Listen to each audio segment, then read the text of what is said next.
Chilani sa mshemi kaongolo kanyambe wenana mani ulito imungaluna itunga luvos imwikutu lwa singula kwana muso haluli vali niwe naminyolu yisope ngambela Prime Minister wanahabulozi mukela manyando luhupula chwalo hamoho milenenka ufela manahabulozi political activists inyungandambo BNFA, Youth League, Women's Leagues, civil societies, churches, and the entire nation of Barotseland. Muyoyange wino wino kozo.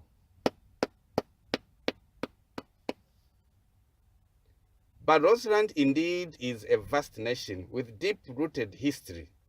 And like a giant tree with a deep taproot system and tall shoot system, our country is destined to be great.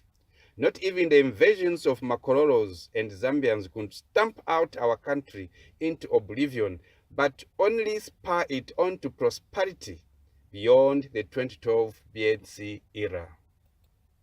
Complete disengagement with Northern Rhodesia and complete independence of Barotseland is the only dialogue agenda expected by a nation of Barotseland.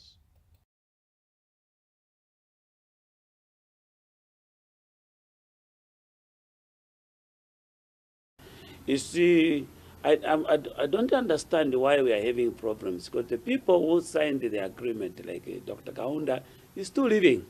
The Queen, she's still there. And of course, the institution of Ritunga is still there. The Ritunga we there is able to articulate the agreement. So why not bring the three people together?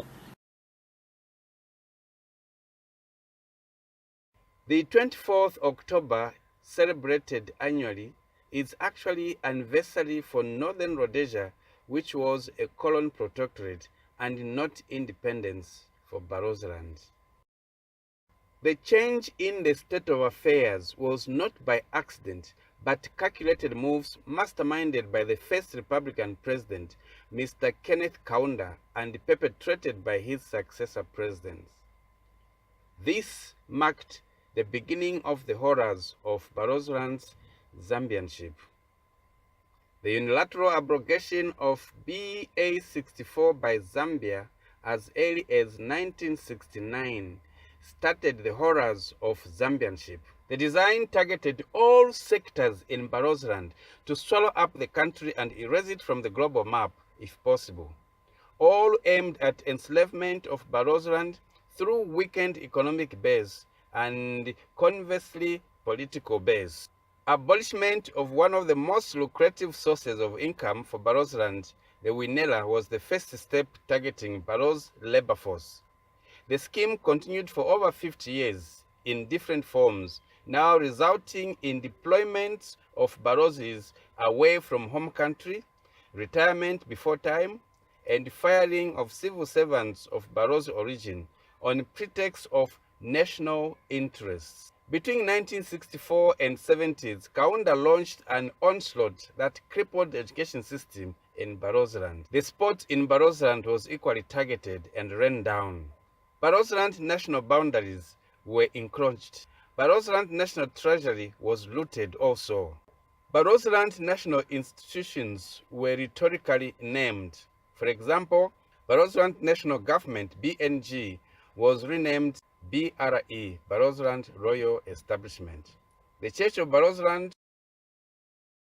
After years of rising tensions, the Barotseland National Council retaliated by declaring its independence from Zambia in March 2012. Challenge the Zambian government to boldly accept formal separation with us, and they will see what we intend to do in just 5 short years.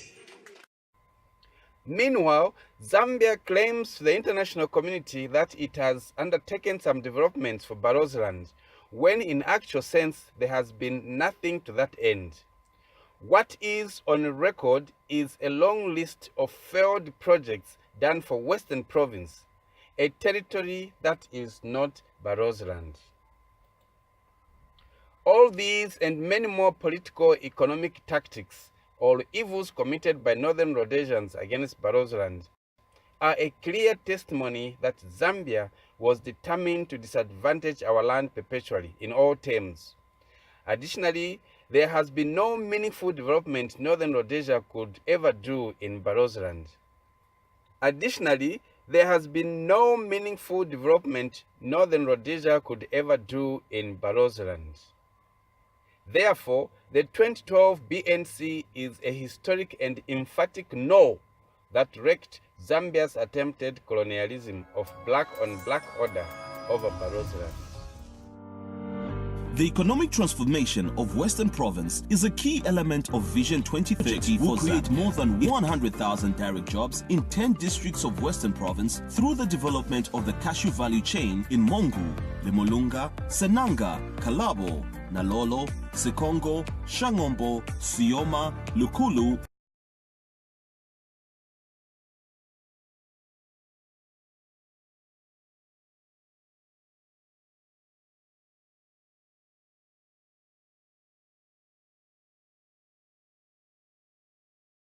20,000 people is not a joke.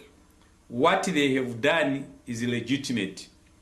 And since our relationship had been later based on cheap and unfounded politicking, effected by the barrel of the police guns, we have taken the step in the right direction to acquire sovereignty and to consummate our liberty.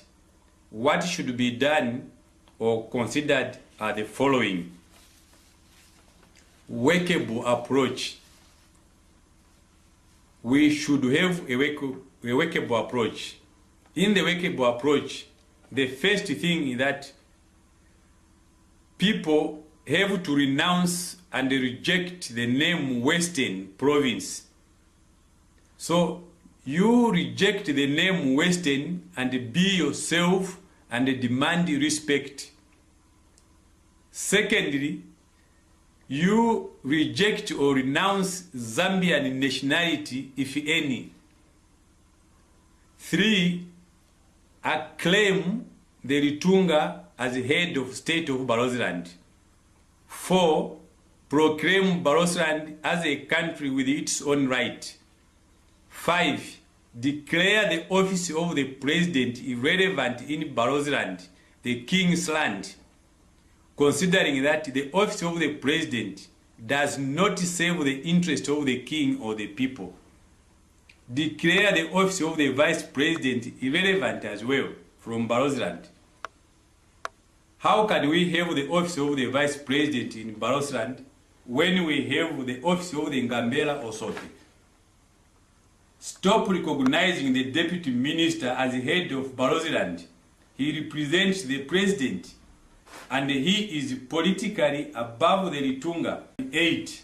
Recognize chiefs as Lord Prince or Lord Princess in Barotseland. Recognize the Silalo chiefs.